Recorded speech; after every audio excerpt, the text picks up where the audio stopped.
Take a look at this story we got here from Timcast.com. This is from yesterday. Kenosha School District switches to remote learning to protect students and staff. They say, while we have not been advised of any existing imminent danger, we feel this is the best course of action to protect our students and staff during an uncertain time. We will continue to work closely with law enforcement to receive support as needed in the days and weeks ahead. Hundreds of Wisconsin National Guard troops are on the ground should any rioting, looting, or general violence occur.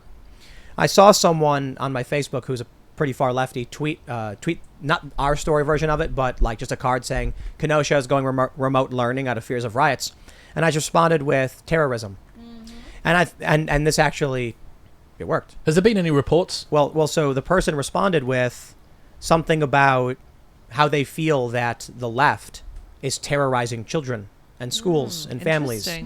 And my point was like, I'm not going to sit here and get into a big long argument about it, but when your schools are shut down because of left-wing rioters, terrorism. Politically motivated. So, well, it's literally terrorism. Yeah. What the Black Lives Matter protesters were doing, and what people need to understand is they're like, oh, but the people outside the courthouse are being peaceful.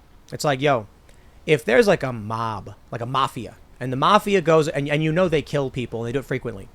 When the mafia shows up to your business making demands, those aren't idle threats. You don't say, hey, well, these mafia guys are being peaceful, so they don't mean anything by it. No, you're scared.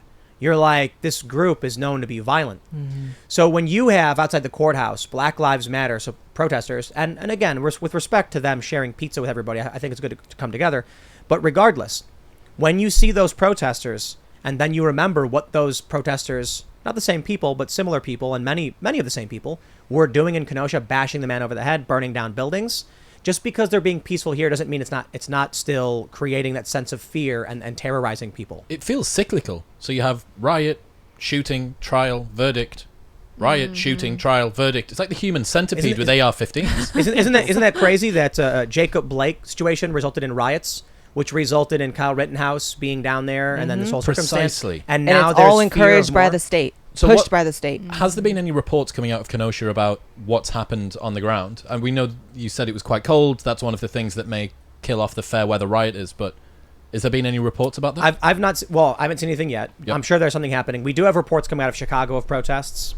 But granted, it's cold, especially in Chicago. Chicago's very close to Kenosha, though. I think it's only like 60 miles or maybe like 70 miles. So fairly close. I mean, Jussie Smollett faced the cold, right? Yeah, he survived it. Yeah, 2 a.m. in a non-residential district. Right. These people are weak.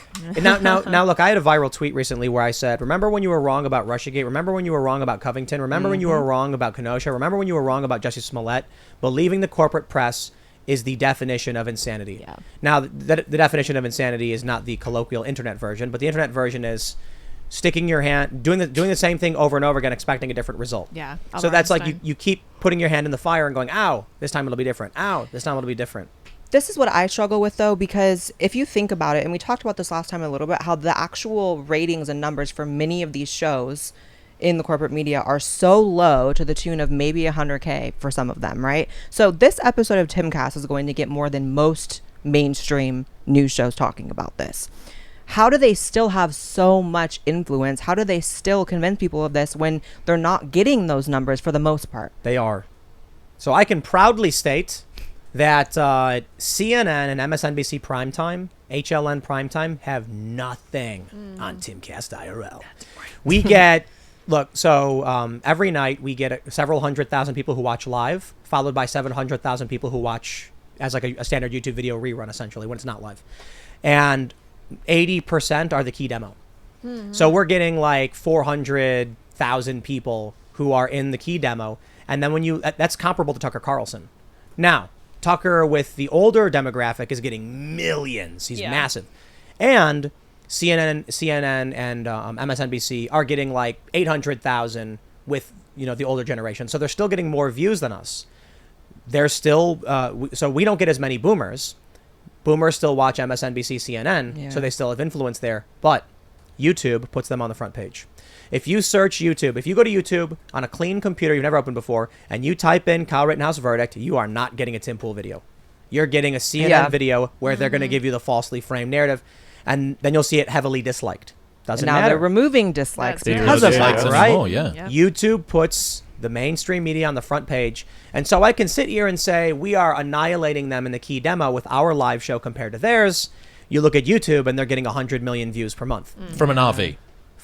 No. Correct. CNN is. No, yeah, we are. We're annihilating them from an. I mean, actually, We're cooler though. Whatever. so that's for sure. my channels across the board, my morning show and Timcast IRL combined is like probably 40 or 50 million views.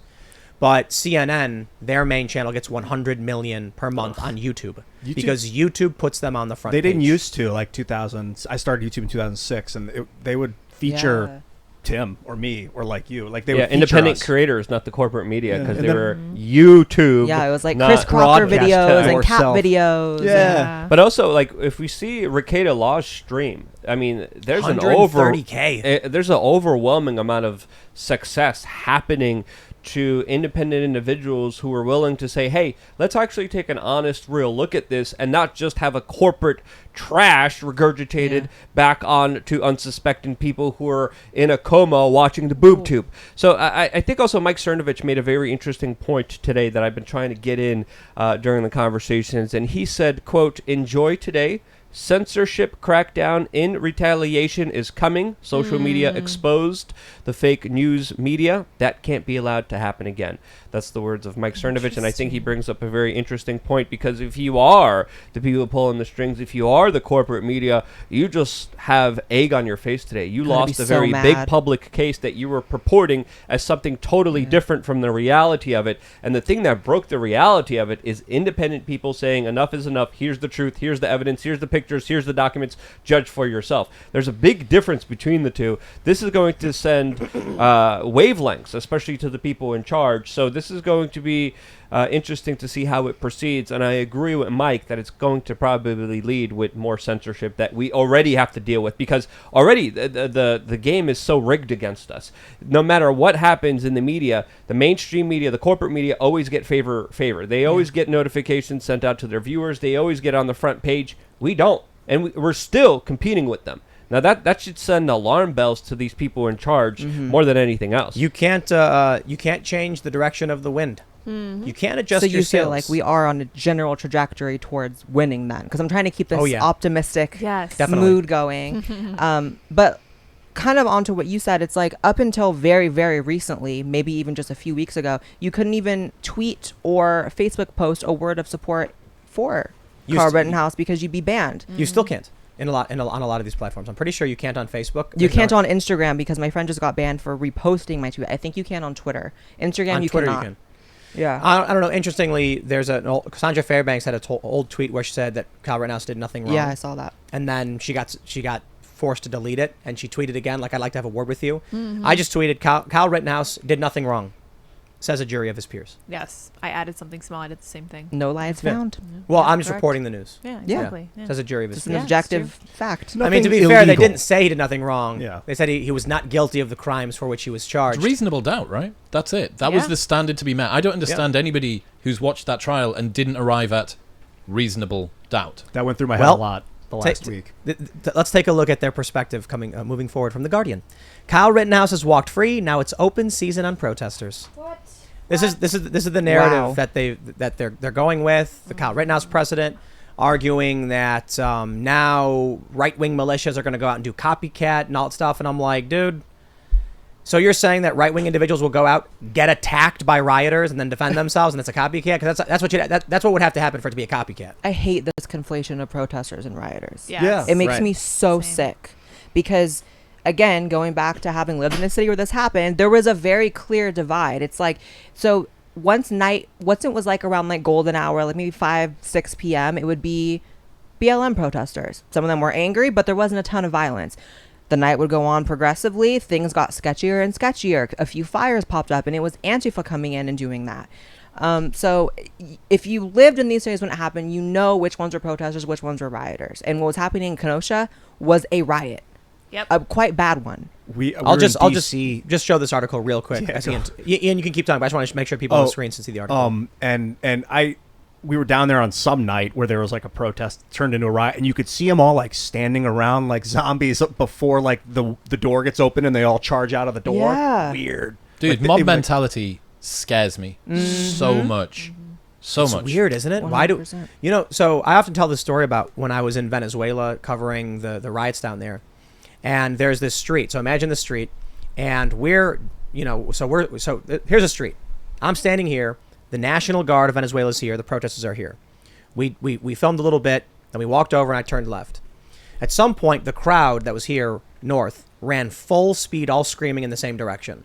So I ran west, and I thought to myself after that, why is it that the people who were in the group were scared of something to their south, where the National Guard was, so they all ran the same way? It's as if a boulder had fallen down like an Indiana Jones, and instead of taking 2 steps sideways, they just run in the direction the boulder is going. It's like, that's the danger of mob mentality.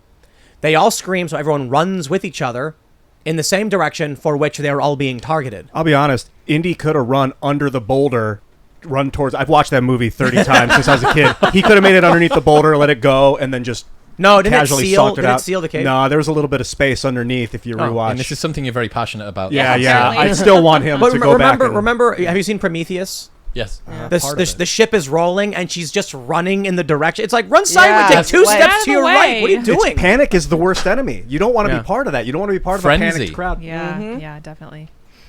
Frenzy's Yep. a good word for what went down in Kenosha. And A better word than mob mentality. Thanks for checking out this clip from the Timcast IRL podcast.